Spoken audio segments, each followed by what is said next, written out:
So hello guys, welcome to my YouTube channel and my name is Saransh. तो आज का video मैं लेके आ चुका हूँ एक नए टॉपिक पे। तो आज हम डिस्कस करने वाले हैं एसएससी सीजीएल 2025 में जो होने वाला है उसकी स्ट्रैटेजी। सो एक्चुअली मैंने जो है ये एग्ज़ाम दिया था 2024 में लास्ट ईयर, एंड टायर 1 में ही मैं प्री से ही डिसक्वालीफाई हो गया था। मैं आपको एक टिप्स बताने वाला हूँ कि जो आपको नहीं करना है ताकि आपके चांसेस ज़्यादा बढ़ जाएं टायर 1 में सेलेक्ट होने के। मेरे हाथ में ये है स्कोर कार्ड, जो कि मैं आपको यहाँ प्लेस कर देता हूँ ताकि आप लोगों को दिक्कत ना आए, आप लोग देख सकते हैं क्लियरली। तो सबसे पहले एक एक सब्जेक्ट के बारे में डिस्कस करेंगे, ठीक है, और एक एक स्ट्रेंथ्स और वीकनेस के बारे में डिस्कस करेंगे कि आप लोगों को कैसे परफॉर्म करना है एग्ज़ाम में। ये वीडियो एंड तक देखना, बहुत ही यूज़फुल रहने वाला है और बहुत ही आपको कुछ सीखने को मिलेगा। कुछ आपका जाएगा नहीं, कुछ ना कुछ आपको सीखने को ही मिलेगा। और अगर आप बिगिनर हैं तो ये वीडियो आपके लिए मस्ट वॉच है। और चैनल को सब्सक्राइब ज़रूर कर लेना ऐसे ही अमेजिंग वीडियोस के लिए। तो चलो ये वीडियो शुरू करते हैं। तो एसएससी सीजीएल टायर 1 यानी कि लास्ट ईयर ये एग्ज़ाम मैंने दिया था। ये मेरा फर्स्ट अटैम्प्ट था और मैंने सीरियसली दिया था, मतलब मैंने विथ 4-5 मंथ्स ऑफ प्रिपरेशन तो दिया था एटलीस्ट। एंड मेरी कैटेगरी है जनरल कैटेगरी। आप देख सकते हैं स्कोर कार्ड, आप यहाँ देख लेना, मेरे पास ये रखा है। मैं यहाँ से देखते जाऊँगा। सबसे पहले डिस्कस करते हैं अपन इंग्लिश के बारे में। तो इंग्लिश में आप देख सकते हैं मेरे जो मार्क्स आए हैं 40 आए हैं, ठीक है। 50 में से मेरे मार्क्स आए हैं 40, तो काफ़ी अच्छे मार्क्स हैं, डिसेंट मार्क्स हैं। अब इसमें क्या इंग्लिश में क्या रहता है, देखो इंग्लिश की जो स्ट्रेटेजी है सिंपल है बहुत। तुम्हें मॉक टेस्ट पे मॉक टेस्ट लगाते रहो, बेसिक ग्रामर अपनी जो मिस्टेक्स है वो सही करते रहो, तुम्हारे मार्क्स बहुत ईजीली आ जाएंगे। अब ये मैं किसके लिए कह रहा हूँ, ये मैं कह रहा हूँ इंग्लिश मीडियम स्टूडेंट्स के लिए। जो लोग इंग्लिश मीडियम के लोग बच्चे हैं ना, मतलब जिनका जो स्कूल है इंग्लिश मीडियम वाला था और 11-12 तक उनने इंग्लिश पढ़ी है, तो उनके लिए काफ़ी इजी है। उनके लिए नहीं भी पढ़ते हैं ना वो इंग्लिश, तो उनके अबव 30 आराम से आ जाते हैं। लेकिन अगर वो मॉक टेस्ट लगाते हैं तो 50 में से उनके 40 आ जाते हैं। तो इसमें मेरा जो इंग्लिश का स्कोर है काफ़ी अच्छा था मेरे हिसाब से। 40 स्कोर इज़ वेरी डिसेंट। अब बात करते हैं क्वांट्स की। तो क्वांट्स तो मेरी मतलब थोड़ी बहुत स्ट्रेंथ है, सिंस मेरा बैकग्राउंड में मैथमेटिक्स है, बीएससी मैथ्स करी हुई है। लेकिन हुआ क्या ना, वहाँ जाके मैथ्स भी मैंने अच्छे से पढ़ी थी और मैंने जो है अच्छे से नोट्स भी बनाए थे। बट पता नहीं क्या हुआ, वहाँ जाके थोड़ी सी हमारी शिफ्ट में मैथ्स टफ आ गई, थोड़ी टफ आ गई। मतलब 3-4 क्वेश्चन तो ऐसे आ गए जो बिल्कुल ही अजीब से थे, बहुत कैलकुलेटिव थे, लेंदी थे। और सब कह रहे थे आसपास, मैंने पूछा भी कि क्या हुआ, तुम्हें क्वांट्स टफ नहीं लगी? तो उन्होंने बोला टफ लगी। तो फिर भी मेरे मार्क्स जो है 30 आए हैं, बट काफ़ी कम है मेरे हिसाब से, इसमें मैं इम्प्रूव कर सकता था। तो जो मेरे मार्क्स है वो 30 आए। तो आप लोग ये गलती मत करना। इंग्लिश में तो आप लोग करोगे अच्छा स्कोर, मुझे पता है। और क्वांट्स में आप लोगों को स्कोर 40 लाने ही है, कैसे भी आपको 40 तक टारगेट रखना है। बिकॉज एसएससी सीजीएल का टायर 1 का कट ऑफ ही 150 जाता है। तो 150 तो मतलब बहुत अच्छे नंबर होते हैं। मेरे 130 आए थे टोटल 200 में से। तो 150 लाने के लिए आपको कितनी मेहनत करनी पड़ेगी मैं आपको बता दूं अभी से। तो क्वांट्स में आपको एटलीस्ट 40 का टारगेट रखना है। इसके बाद जनरल अवेयरनेस, जो कि सबकी बैंड बजाता है। तो ये जो सब्जेक्ट है भाई, ये किसी को नहीं आता है। पहली बात तो बहुत टफ लगता है सबको, और वहाँ क्या क्वेश्चन आ जाए, कब कोई सा क्वेश्चन दे दे, कुछ भी दे सकते हैं वो, रैंडमली कुछ भी पूछ लेते हैं, ठीक है।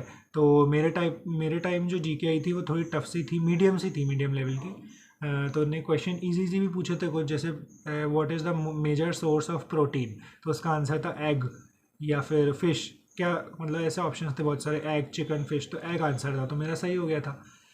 अब मैं इसमें मेरे 25 मार्क्स आए थे 50 में से। अब मैं आपको एक गलती बताऊं जो मैंने करी, जो आपको नहीं करनी। तो आपको क्या करना है, सब कुछ अटैम्प्ट नहीं करना। मैंने पता है क्या करा था, पूरे पेपर में 100 में से 95 अटैम्प्ट्स करे थे। और जीके में मैंने 25 में से 25 अटैम्प्ट कर दिए। 15 सही हो गए, 10 गलत हो गए, तो मेरे टोटल आ गए, देखो 15 सही तो मेरे को कितने मार्क्स मिले, 30। लेकिन 10 गलत हो गए तो -1 नेगेटिव हो गई, +2 for positive and -1 for negative. तो मेरे टोटल एवरेज मार्क्स कितना बैठ गया, 50 में से। जो ये तो हुआ था मेरे साथ जनरल अवेयरनेस में, यानी जीके में। तो आप लोगों को जीके में जितना है उतना करो, max to max 15-20 question attempts करो, इतनी मतलब आप करो जो बिल्कुल सही पता हो आपको, ठीक है। और जीके में तो यार बहुत पढ़ना पड़ता है, तो इस वजह से पढ़ना ही पड़ेगा। और परमार सर के एफआरबी नोट्स काफ़ी हैं बिगिनर्स के लिए।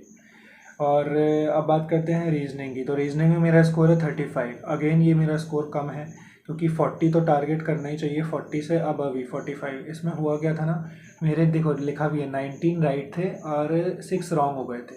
तो मैंने 19 तो सही करे थे, बट 6 रॉन्ग हो गए। तो वो जो 6 रॉन्ग थे ना, वो मेरे को अभी भी याद हैं। 2-3 क्वेश्चन, एक तो मेरे पास थोड़ा सा टाइम कम पड़ गया था, क्योंकि हाँ, सबसे मेन इंपॉर्टेंट इसमें है टाइम मैनेजमेंट। तो जो मैथ्स में मैंने थोड़ा ज़्यादा टाइम दे दिया, क्योंकि मैथ्स से स्ट्रेंथ थी, तो मैंने सोचा यार मैथ्स में मुझे अच्छा अटैम्प्ट करना है, लेकिन देखो कम नंबर आए, 30 नंबर आए मैथ्स में, और 16 सही हुए और 4 गलत हुए, 5 तो मैंने छोड़ ही दिए। ठीक है, क्योंकि वो 5 बनी नहीं मेरे से। सो रीजनिंग की बात करते हैं। मैंने रीजनिंग में हुआ क्या, मैंने बताया ना आपको, टाइम कम पड़ गया, और 2-3 क्वेश्चन ऐसे थे कि बन सकते थे मेरे से, लेकिन हुआ क्या उस टाइम, मतलब टाइम कम पड़ गया, तो जो 2 सेम ऑप्शंस थे उनमें से मैंने एक टिक कर दिया जल्दी में, और वो नहीं हो पाया। सो यही थे मेरे कुछ टिप्स कि आपको क्या नहीं करना है, जिससे आप लोग मेरे से सीख गए होंगे। तो मेरे 130 नंबर आए थे, ये मेरे आराम से 145 प्लस या 150 प्लस भी बन सकते थे, मैं कट ऑफ क्लियर कर सकता था। और तो ये जो टिप्स थे ये आपके लिए बहुत हेल्पफुल रहेंगे अगर आप इन्हें फॉलो करते हैं अच्छे से। और प्रिपरेशन अभी से स्टार्ट कर दीजिए एसएससी सीजीएल 2025 के लिए। सो आपका भी टायर 1 ईजी है, बस चिल होके देना, बहुत आराम से देना। सिंस मैंने फर्स्ट अटैम्प्ट दिया था पिछले साल, तो मैं थोड़ा पैनिक में भी था, पहला अटैम्प्ट था ना। सो ऐसे ही रहता है जब अपन एग्ज़ाम इन्वायरमेंट में जाते हैं और जब अपन घर पे मॉक्स देते हैं, उनमें बहुत डिफरेंस रहता है। तो वहाँ एग्ज़ाम इन्वायरमेंट में बैठना भी सबसे बड़ा एक्सपीरियंस रहता है एज अ बिगनर्स लोगों के लिए। सो उसमें आप लोग ऐसे आराम से देना, बिल्कुल ठीक है, मन ही मन में अपना प्रे करते रहना, और फिर जाके एंट्रेंस में उसमें देना। और दूसरे लोगों को मत देखना, आजू बाजू जो भी लोग देख रहे हैं आप लोगों को कि भाई बहुत सारे लोग आए हैं, जनता बहुत सारी है, ऐसा कुछ नहीं है। ऐसा मानना सब बेवकूफ़ हैं, क्योंकि यही टैक्टिक्स मैं फॉलो करता हूँ। क्योंकि पहले मैं बहुत घबराता था, इवन अभी भी जब मैं एंट्रेंस जाता हूँ एग्ज़ामों में, हॉलों में, तो मुझे लगता है, लेकिन फिर मुझे ना एक स्टोरी सुनाता हूँ आपको। बगल में एक दीदी मिली थी, तो वो मेरे से बड़ी थी काफ़ी, वो काफ़ी एग्ज़ाम्स दे चुकी है। उन्होंने मुझे बताया कि भाई ऐसे, मैंने बोला दीदी यार मैं तो बहुत टेंशन में रहता हूँ कि सब लोग, इतने सारे लोग आए हैं, बहुत मतलब एक्सपर्ट होंगे, तो मेरा कैसे ही होगा सिलेक्शन। तो उन्होंने इतनी अच्छी लाइन बोली, सब गधे हैं, सब बेवकूफ़ हैं, अपन इंटेलिजेंट है, अपने को एक सीट चाहिए, वो एक सीट अपनी है। उनने इतना अच्छी लाइन बोली ना कि सब बेवकूफ़ हैं, सब गधे हैं, और वो एक सीट अपनी है। सो उस एक सीट पे अपना ही नाम है, चाहे कितनी भी जनता हो, कितने भी कैंडिडेट्स हो, ये सोच के एग्ज़ाम में एंटर करिए। और ये वीडियो थोड़ा लंबी हो गई है, बट देखने में आपको मज़ा आया होगा और कुछ ना कुछ सीखने को ही मिला होगा। और ऐसी अमेजिंग वीडियो के लिए मेरा चैनल सब्सक्राइब जरूर करिए। Thanks for watching this video, bye bye. This is rising सारांश।